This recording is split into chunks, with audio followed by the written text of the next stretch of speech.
communicate that to your audience.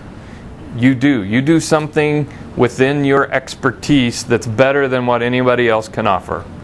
And there's a reason why. We need to get to why so we can communicate back in how your why answers what their pain point or problem is.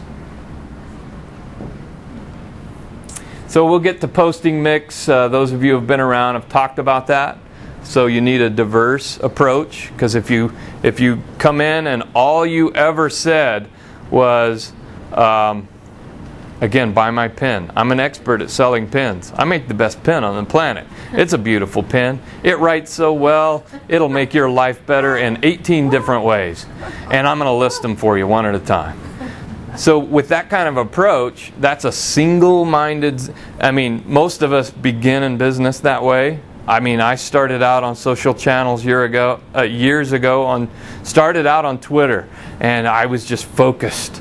I was single-minded. I had one message, and nobody paid attention because they didn't want to. They needed to know a little bit of me and the flavor of who I am as my company and what it is that I do. And once I began to discover that and began to lay it out in different topics and then put it to a calendar, then I began to gain a little more interactivity, a little more traction, a little more understanding. So then I go back to the beginning, and I understand better what my customers' pain points are, and I continue to refine the message so that I'm providing the message that they want to consume and our audience wants to be a part of, that engages. We keep top of mind. They know who we are and what it is that we do, but they want to interact with us, not block us or shut us out or close us off. So I think let's talk a little bit more specifically within what we have talked about. We're running close on time. I don't want to go any deeper in this. Within what is the right mix? So do any of you know more specific about who your target audience is? Yes. You said female. I remember that part. It's female, primarily 45 to 60, probably earning mid six figures and up, okay.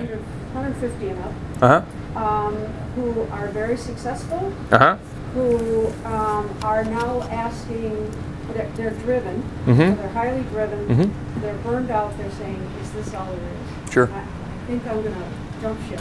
I know a lot, we all know a lot of people who are ready to be reinvented. They're transitioning, they've moved, whatever in life has happened to them to put them at that place. Successful in a company, yeah. They can't see a way to leave. Yeah. And yet there's something burning and turning inside. Yeah. You may not even know what it is, but there's something that they want to step out. They're unfulfilled. So again, there's a lot of adjectives that we're using there. So my suggestion is to write all of those down. Write those adjectives down. Okay, awesome. So we begin to understand not only who your audience is, but how you describe them begin to help us also then to lean towards what their pain points are. They're unfulfilled. They believe there's something more that they could be accomplishing with their life. They want to invest in something that lasts, that means something for other people in many cases, not always.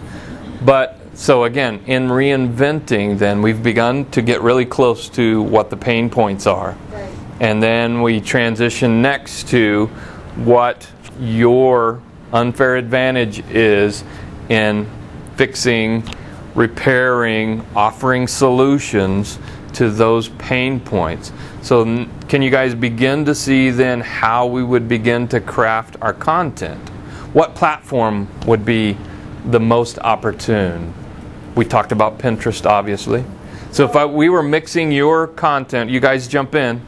It's okay. Just what do you think? Facebook, yes. LinkedIn too, because they are professionals who probably still are on LinkedIn. YouTube. YouTube is always in everybody's mix, no matter what. No matter what you do, it should be in your mix. Yeah. Yes, definitely. Do you know what age group of women is on Pinterest? It's 80. Very diverse. Very diverse. Very diverse. As many young as old. It's just 80% ladies. Yes. Is there a way to tell the demographics, the income level? I mean, because that's one thing I heard you say. There are, you can do that with some demographic studies, but there aren't very many social platforms that ask for that information to where you're going to be able to get that information. On the paid version of LinkedIn, Yes. you can do it. Yes. The paid Yeah. version. Paid version of LinkedIn. Okay. Yes. If you're working, many times I find people that take my art classes are people that are retired and they've done lots of things and they said, oh, I want to explore my creativity. So are there certain social media channels to reach them that older group that Facebook would probably be one of those. Facebook and Pinterest. And Pinterest Mhm. and the YouTube. Uh-huh. So you're talking about who's going to attend your classes, not who's going to buy your artwork? Because Well, there are they're two different Yeah, they're markets. two different markets. Yeah. Yeah, I'm just curious. what Right. that market is. So you'd need a lean canvas for each market and then work through answering the pain point. What's their problem? How do you answer their problem unfairly? Yes. Well, and I think also with the art classes, I think Groupon's a great resource. Yeah. Yeah. Yeah. Yeah. So with Groupon, they put up different deals and it's usually discounts on your classes. Usually $100 would be $50. So I go, oh hey, I'm going to try that, and I've tried so many things off of Groupon and Living Social. Mhm. I have some clients that still, even for classes like that, who still get most of their traffic off a Craigslist ad. Okay, so hey, here's a class, it's available at this time, and here's what we're going to do in this class. Another free resource that helps you find local folks. And again, it is advertising, but people are looking for, people want to do what you're offering. There's always somebody out there that wants what you have. You just need to find all of the resources and combine them to find them. Others, what other suggestions? Anybody else brave enough to talk about your target audience, who they are, what they do? Oh, go ahead. No, go ahead, Karen. No, I was just thinking out loud when you were saying it, is that I'm business to consumer, you think in terms of the loans, but I'm really business to business also because, you know, I have 4 sources, pillars if you will, top producing realtors, CPAs, financial planners, and estate planning attorneys. And so what I'm hearing you say is that I really need to, Sharif, make lean canvases for each one of those, and where the CPAs, you know, the CPAs are not necessarily talking to the financial planners because it's kind of evident when I look at the consumer's tax returns. Right, right, absolutely. It's Yeah.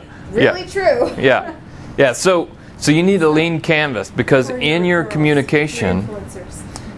So for you, your LinkedIn communication is going to be different than your Facebook communication. LinkedIn, you're talking to a real estate agent and the tax attorney and everybody else, and then on Facebook, consumer, and a little bit of in between on both. But what would your message be to each channel? Okay, LinkedIn, hey business, did you know these resources available? Because in many cases, even an accountant may not know necessarily the resources that you have available for the consumer. If they knew what you could provide for the consumer, they're going to send you more consumers.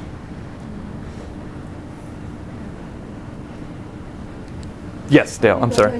I don't know enough to say, but my target, well, who I want to go after are boomers and people who are 70 to 80 year olds. Okay. And I'm looking for people with enough money to sell their home. I mean, I don't want to do short sales. Sure. So I'm primarily looking for sellers. Sure. Okay. So let's, Pam, you. I have a question. Is it the actual person selling their home you usually work with, or is it their kids when they? Well, this is the boomers. They're kids who know mom and dad can't manage their home anymore, or are frail, or having. Good question. Had a heart attack. Very good question. Very good question. I have that. Plus, I get a lot of calls just from people who are 70 or 80. Yeah. Say they've heard me speak, or they've heard me presentations. They say, okay. Okay. I'm ready. But So- it's attracting those. Yeah. And I guess it would be CPAs, estate attorneys, and all those, and the communities themselves. Right. So again, back to LinkedIn. Back to LinkedIn, and then the other thing being, if you two have the same potential connectivity, you guys can complement one another in your approach and you can help her out and she can help